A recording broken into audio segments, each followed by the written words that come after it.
I'm using disc golf as a way to be the best person I can be. And in order to do that, you can't hate yourself into being a good person. At the end of the video, you're gonna answer our followers' questions, but there were one there that sort of caught my attention about your dad and him caddying you. Can we talk about that a little bit, but maybe more so to start with, how did you get into disc golf? I got into disc golf because of my dad. He remembers the exact date that he started playing. I don't remember personally. I think it was like December of 1992 or something like that. But he started playing in Florida with like Ken Climo, and he turned pro after like 9 months or something like that. When I was about 8 years old, he started taking me out to the courses and teaching me how to throw. So ever since then, it's just been a big part of my life. When you started out, was it like, did he need to drag you into the course? Like, here's the disc. You're gonna love this sport now. I don't think at first it was. He's like a natural coach. So he would always be teaching me something or pointing out like whatever I'm doing wrong. So he got me competing at a really young age too. And I think I just liked competing. So yeah, it was definitely like a combination of fun versus you're gonna be good at this.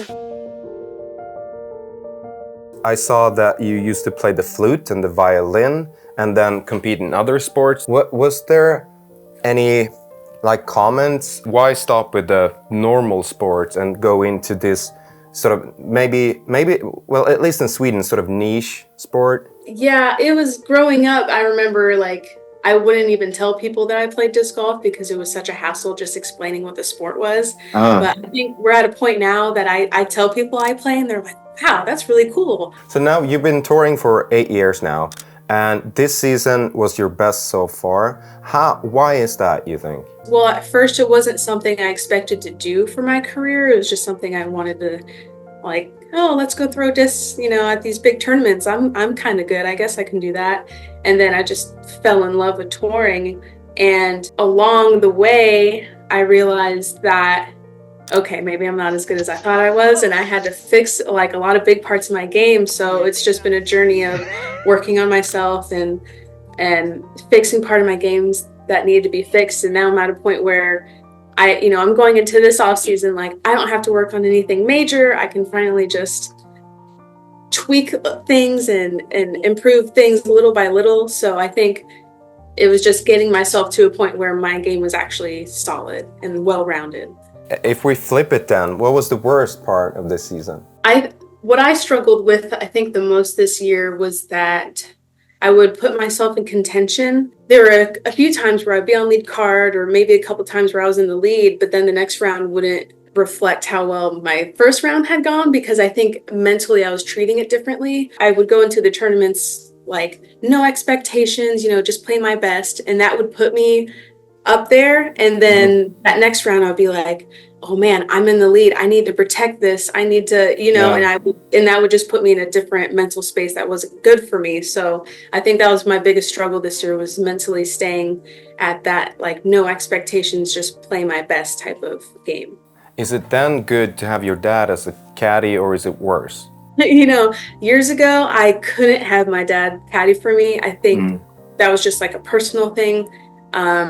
Because I wanted to do well and wanted to impress him. So if I didn't do well, it was just like, I don't know, it was something about that. But nowadays, we're doing so good and I'm able to have him on the bag and actually take his advice and have him and be able to perform in front of him. I think it was just nerves before. So I think it does help when he's around. Does your dad ever go like, now you've had the best season so far, does it go like, yeah, you have a great coach, Oh, yeah. Oh, yeah. They'll be like, oh, well, thank goodness I took you out when you were young, huh? Is there something you've learned just like simply playing disc golf that you've learned about yourself? Yeah. Oh, yeah. One of the biggest things I learned from disc golf is that I'm a very emotional person. And man, does that affect my mental game a lot. Just being able to navigate that and learn more about myself and how I play and what works for me.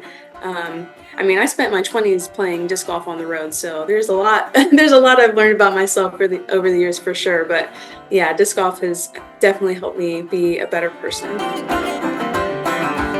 T-Dub Disc Golf, why did you choose Pures to putt with? So I used to putt with deputies, and those are an understable putter. But then when I switched from pitch putting to spin putting, I needed something with a little bit more stability. And I'm like, huh, who's a successful putter on my team? Oh, Kristen. Okay, maybe I'll throw, maybe I'll start putting with Pures. And then they were just perfect when I first started putting with them. And I stuck with them ever since. Kit Hardy, what are you most excited about for next season? I'm excited about Worlds being in Europe next year. What are your hobbies outside of disc golf? Now it's off season, so what do you do? Hobbies. I like to read. I like to crochet things.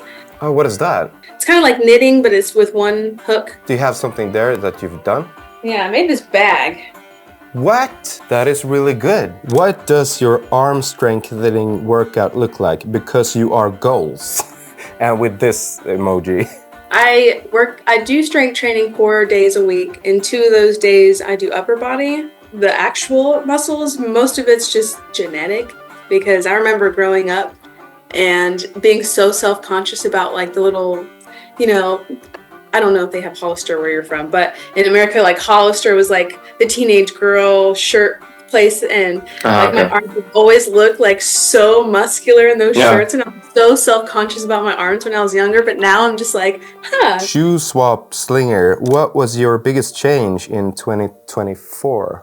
Well, it was a combination of like my mental game and my putt, but I think my putt helped a lot because I finally found a spin putt that I could stick to. I mean, I've probably had like a dozen in the last couple of years. What is the most important lesson learned in disc golf? To be compassionate with yourself.